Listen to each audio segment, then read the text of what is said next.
আজ আমি আপনাদের সাথে কিবোর্ডের শিফট বাটনের দারুণ একটা সুন্দর ট্রিক শেয়ার করব। আশা করছি এই ভিডিওটি দেখার পর আপনারা অনেকেই উপকৃত হবেন।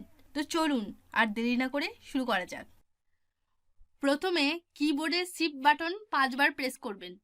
তো আমি শিফট বাটন 5 বার প্রেস করলাম।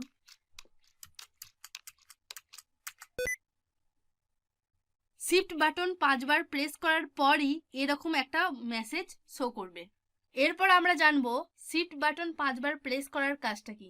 দেখুন এখানে স্টিকি কির মেসেজটাতে এটা লেখা আছে, মানে আপনি যদি শিফট বাটন 5 বার প্রেস করে স্টিকি কিগুলি চালু রাখেন তাহলে কিবোর্ডের শিফট কি, কন্ট্রোল কি, অল্টার কি এবং উইন্ডোজ লোগো কি জাস্ট একবার প্রেস করে রাখলেই অটোমেটিকলি লক হয়ে যাবে এবং আপনারা এই শিফট, কন্ট্রোল, অল্টার এবং উইন্ডোজ লোগো কিগুলো একবার প্রেস করেই ব্যবহার করতে পারবেন।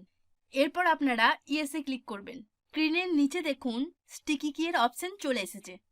তো এবার আমরা জানবো এটা কোন সুবিধার জন্য আপনারা ব্যবহার করবেন। এর জন্য আমরা মাইক্রোসফট ওয়ার্ড ওপেন করলাম। দেখুন এখানে কিছু টেক্সট লেখা আছে। যদি আমরা এই টেক্সটটাকে কপি করি তাহলে কিবোর্ড থেকে কন্ট্রোল কিতে চাপ দিয়ে সি বাটন একসাথে প্রেস করতে হয় এবং আমরা যদি এটা পেস্ট করতে চাই তাহলে কন্ট্রোল কিতে চাপ দিয়ে ভি বাটন একসাথে প্রেস করতে হয়। অর্থাৎ আমাদের দুটো ফিঙ্গারের প্রয়োজন হয়।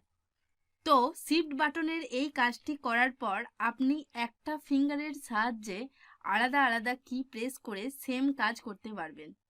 আমাদের যেহেতু স্টিকি কি এর কাজটা করা আছে তো আমরা এই টেক্সটটাকে শুধুমাত্র একটা ফিঙ্গারের সাহায্যে সিলেক্ট করব, কপি করব এবং পেস্ট করব। চলুন দেখা যাক। দেখুন প্রথমে সিলেক্ট করার জন্য কন্ট্রোল প্রেস করলাম এবং এ প্রেস করলাম আলাদা আলাদা ভাবে। দেখুন সিলেক্ট হয়ে গেছে। আবার কপি করার জন্য কন্ট্রোল কি প্রেস করলাম এবং সি প্রেস করলাম, কপি হয়ে গেছে। তো আমরা এবার এটাকে পেস্ট করব। পেস্ট করার জন্য কন্ট্রোল কি প্রেস করলাম, ভি প্রেস করলাম, দেখুন পেস্ট হয়ে গেছে। তো এবার আমি এটাকে ডিলিট করব। তো ডিলিট করার জন্য কন্ট্রোল প্রেস করলাম এবং এ প্রেস করলাম আলাদা আলাদা ভাবে। এবার ডিলিট কিতে প্রেস করলাম, দেখুন ডিলিট হয়ে গেছে।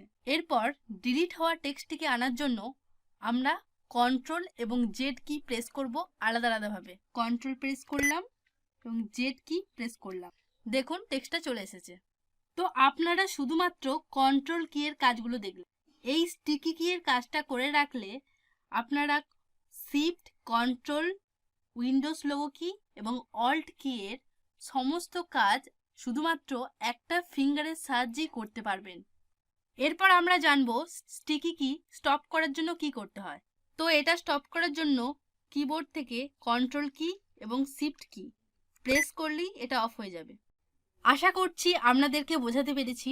নতুন ভিডিও পাওয়ার জন্য চ্যানেলটিকে সাবস্ক্রাইব করে পাশের বেল আইকনটিতে ক্লিক করবেন। আপনারা ভালো থাকুন, সুস্থ থাকুন। Thank you.